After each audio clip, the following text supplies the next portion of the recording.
हो गई है पीर परवस्सी पिघलनी चाहिए, इस हिमालय से कोई गंगा निकलनी चाहिए। सिर्फ हंगामा खड़ा करना मेरा मकसद नहीं, मेरी कोशिश है कि ये सूरत बदलनी चाहिए। दोस्तों, दुष्यंत कुमार ने रिलायंस इमरजेंसी के दौर में लिखी थी, और जो बात अजीब है वो ये कि दुष्यंत कुमार खुद मध्य प्रदेश के कल्चर डिपार्टमेंट में काम करते थे, उसी एमपी में जिसके बारे में आज हम बात करने वाले हैं। पीर परवस्सी हो गई है, तकलीफ पहाड़ जितनी बड़ी हो गई है। कुछ दिन पहले इंदौर में गंदा पानी पीने से 20 से ज्यादा लोगों की जान गई, एक 5 महीने की बच्ची भी उनमें थी। एमपी में एडल्टेड कफ सिरप से 25 बच्चों की मौत हो गई। इंदौर के सबसे बड़े हॉस्पिटल के आईसीयू में नवजात बच्चों को चूहों ने काट लिया, और जब जर्नलिस्ट ने मंत्री से सवाल पूछा तो जवाब था क्या घंटा हो गया। ये एमपी की कहानी है, 20 साल से एक ही पार्टी की सरकार, ऊपर से नीचे तक, और ये हाल। आज बिल्कुल ऑनेस्टली बात करते हैं, तो शुरू करते हैं थोड़ा कॉन्टेक्स्ट से। 2003 से मध्य प्रदेश में बीजेपी की सरकार है। बीच में 2018 में एक बार कांग्रेस को मौका मिला था, लेकिन ज्योतिरादित्य सिंधिया 22 एमएलए लेकर बीजेपी में चले गए और कांग्रेस की सरकार गिर गई। शिवराज सिंह चौहान दोबारा सीएम बन गए। 2023 के इलेक्शन में शिवराज जी के खिलाफ एंटी इनकम्बेंसी दिख रही थी, इसलिए इलेक्शन उनके नाम पर नहीं, मोदी जी के नाम पर लड़ा गया। बीजेपी को 230 में से 163 सीटें मिली, और फिर out of nowhere Mohan Yadav ji का नाम सीएम के लिए आया। लोगों ने सोचा नया चेहरा, नई लीडरशिप, शायद अब एमपी बदलेगा, नई एनर्जी आएगी, नया विजन होगा। और मध्य प्रदेश ने 2024 में 29 में से 29 लोकसभा सीटें बीजेपी को दे दी। मतलब ऊपर से नीचे तक सब जगह एक ही पार्टी, कई जगह तो पार्षद से लेकर प्रधानमंत्री तक बीजेपी का, किसी को ब्लेम करने की जगह नहीं थी। और यही वो सिचुएशन है जहां अकाउंटेबिलिटी टेस्ट होती। इसके बाद अब साल 2025 की शुरुआत हुई, और जो हुआ वो सुनकर आप सोचेंगे ये 21वीं सदी का इंडिया है। इंदौर में कंटामिनेटेड वाटर पीने से 20 से ज्यादा लोगों की जान गई, उनमें एक 5 महीने की बच्ची भी थी। 1000 से ज्यादा लोग हॉस्पिटलाइज हुए। ये कोई अचानक नहीं हुआ था। अक्टूबर में पहली कंप्लेंट मेयर की हेल्पलाइन पर आई थी। नवंबर तक कई लोग शिकायत कर रहे थे। दिसंबर में प्रॉब्लम और बढ़ गई, हॉस्पिटल्स में डायरिया और वॉमिटिंग के केस बढ़ने लगे, लेकिन किसी ने नहीं सुना। कंटामिनेशन इसलिए हुआ क्योंकि वाटर पाइपलाइन सीधे सीवर के ऊपर से गुजर रही। आयरनी ये है कि इंदौर को पिछले कई सालों से इंडिया क्लीनेस्ट सिटी का टाइटल मिलता रहा है। इसकी म्युनिसिपैलिटी का उदाहरण पूरे भारत में ढोल पीट पीट कर दिया जाता है, लेकिन 2020 से ज्यादा में ही स्टेट पॉल्यूशन कंट्रोल बोर्ड ने इंदौर की 60 लोकेशन पर सीवेज कंटामिनेशन फ्लैग कर दिया। 2024 में जल जीवन मिशन की इन्वेस्टिगेशन में एमपी के 37% वाटर सैंपल्स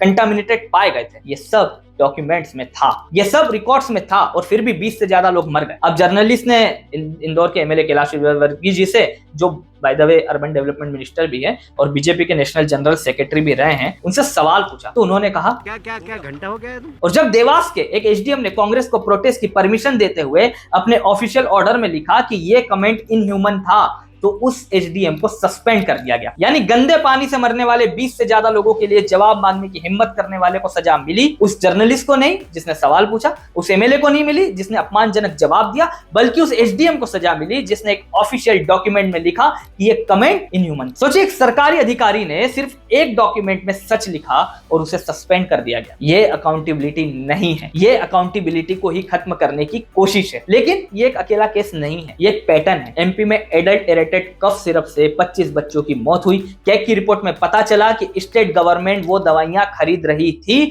जिन पर सेंट्रल गवर्नमेंट पहले ही बैन लगा चुकी थी। 2022 में गाम्बिया में, 2023 में उज्बेकिस्तान में, भारत में बनी कफ सिरप से बच्चों की जान गई थी। ये ट्रेजेडी इंटरनेशनल लेवल पर रिपीट हो चुकी थी, फिर भी एमपी ने लेसन नहीं लिया। इंदौर के सबसे बड़े गवर्नमेंट हॉस्पिटल MYH के आईसीयू में 2 न्यूबॉर्न बेबीज को चूहों ने काट लिया और उनकी जान चली गई। वो आईसीयू की तस्वीरें देखकर भरोसा नहीं होता कि 2025 का इंडिया है। गवर्नमेंट स्कूल की बिल्डिंग्स कोलैप्स हुई, बच्चों को कागज पर मिड डे मील दिया गया, मतलब एक्चुअल खाना नहीं, बस पेपर पर लिस्ट। 2025 में अकेले 55 टाइगर्स की मौत हुई, पिछले 50 सालों में सबसे ज्यादा। 200 तोते फूड पॉइजनिंग से मारे गए, और सीएम साहब की priority Spain, UK, Dubai, Germany में इन्वेस्टमेंट लाने का टूर, और उसके साथ स्वामी विवेकानंद का टॉलेस्ट स्टेचू बनाना। अब बात करते हैं उस कंट्रोवर्सी की जो रिसेंटली सामने आई और जिसने बहुत नॉइस मचाई। इंडियन एक्सप्रेस की इन्वेस्टिगेशन में निकला कि दिसंबर 2023 से दिसंबर 2025 के बीच, यानी जब से मोहन यादव सीएम बने तब से उनकी फैमिली और रियल एस्टेट कंपनीज ने 168 एकड़ जमीन खरीदी, जिसमें 111 एकड़ उन रोड डेवलपमेंट प्रोजेक्ट्स के आसपास है जो खुद इस गवर्नमेंट ने अनाउंस किए। जब ये इन्वेस्टिगेशन आई तो अचानक बहुत सारे ट्वीट्स आए जिनमें कहा गया कि सीएम की फैमिली पहले से रियल एस्टेट बिजनेस में थी।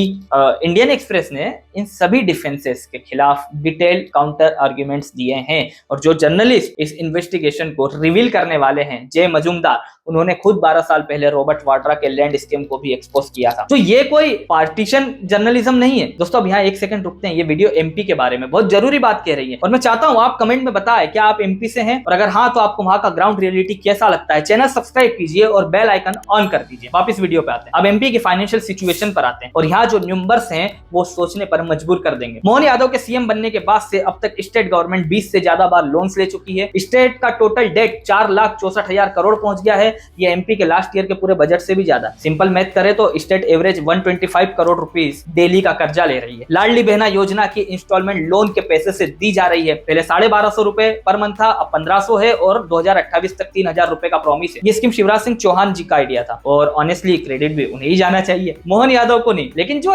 स्टेट 125 करोड़ रुपए डेली कर्ज ले रही है वो 3000 रुपए पर मंथ कैसे देगी? ऊपर से वीवीआईपी जेट्स के लिए लगभग 235 करोड़ रुपए खर्च हो चुके हैं। अभी स्टेचू भी बनाना है भैया को। तो ये वो स्टेट है जहां हॉस्पिटल्स में चूहे हैं, जहां स्कूल्स की छतें गिरती हैं, जहां कंटामिनेटेड वाटर से लोग मरते हैं। करप्शन की बात करें तो एमपी में ये इस लेवल पर पहुंच गया है कि लोग बिना डर के ओपनली मांगते हैं। एक वीडियो सामने आई थी कुछ दिनों पहले जिसमें एक आदमी मेयर के सामने प्रूव कर देता है कि उससे 18,000 रुपए रिश्वत मांगी जा रही है और मेयर और बाकी लोग हंस रहे हैं, सही में हंस रहे हैं। इलीगल सैंड माइनिंग एमपी में बड़ा इशू है। चंबल रिवर जो इंडिया की क्लीनेस्ट रिवर में मानी जाती है, उसके रिवर बेड्स पर सैंड माफियाज का कब्जा है। आईएएस नागार्जुन गौड़ा पर एलिगेशन है कि उन्होंने हरदा का एडीएम बनने के बाद एक प्राइवेट माइनिंग कंपनी का 51 करोड़ रुपए का फाइन घटाकर 4,000 रुपए कर दिया। ये आईएएस जो है श्रुति देशमुख के हस्बैंड है। उन्हीं श्रुति का नाम आपने सुना होगा जिन्होंने एथिक्स पर एक किताब लिखी है। पेपर लीक एमपी में इतना बड़ा इशू है कि क्लास 10th और 12th के प्री बोर्ड के पेपर्स तक लीक हो जाते हैं। व्यापम स्कीम का नाम तो आपने सुना ही होगा, वो भी एमपी से ही था। और वुमेन की सेफ्टी,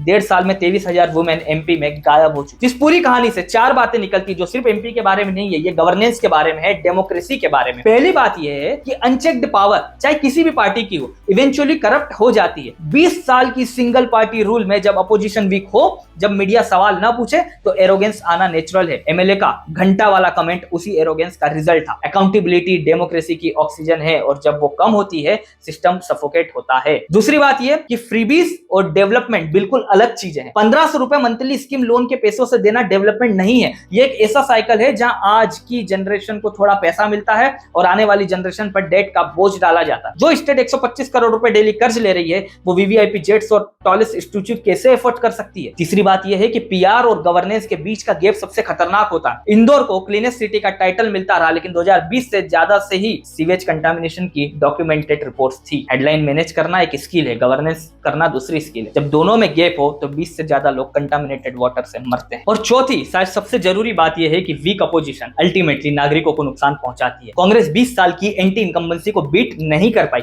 इसका मतलब जनता के पास कोई क्रेडिबल अल्टरनेटिव नहीं दिखा। जब अल्टरनेटिव नहीं होता तो जो है वो और कंफर्टेबल हो जाता है। लोकतंत्र को स्ट्रॉन्ग अपोजिशन चाहिए, चाहे आप किसी को भी वोट दें। तो आखिर में दुष्यंत कुमार की उसी गजल पर वापस आते हैं। सिर्फ हंगामा खड़ा करना मेरा मकसद नहीं, मेरी कोशिश है कि ये सूरत बदलनी चाहिए। ये वीडियो सिर्फ हंगामा खड़ा करने के लिए नहीं है, ये इसलिए है क्योंकि एमपी की और इस देश की सूरत बदलनी चाहिए। और बदलाव तब आता है जब सवाल पूछे जाते हैं, जब जर्नलिज्म काम करती है, जब जनता जागती है। मेरे सीने में नहीं तो तेरे सीने में सही हो कहीं भी आग, लेकिन आग जलनी चाहिए। दोस्तों अगर इस वीडियो ने आपको कुछ सोचने पर मजबूर किया तो लाइक बटन जरूर दबाइए। कमेंट में बताइए क्या आप एमपी से हैं, अगर हाँ तो आपका ग्राउंड रियलिटी क्या है और क्या आपको लगता है अगले इलेक्शन में सिचुएशन बदलेगी। चैनल सब्सक्राइब करिए और बेल आइकन प्रेस कर दीजिए। एक नए वीडियो के साथ आप सभी से जल्द मुलाकात होगी। धन्यवाद। जय हिंद।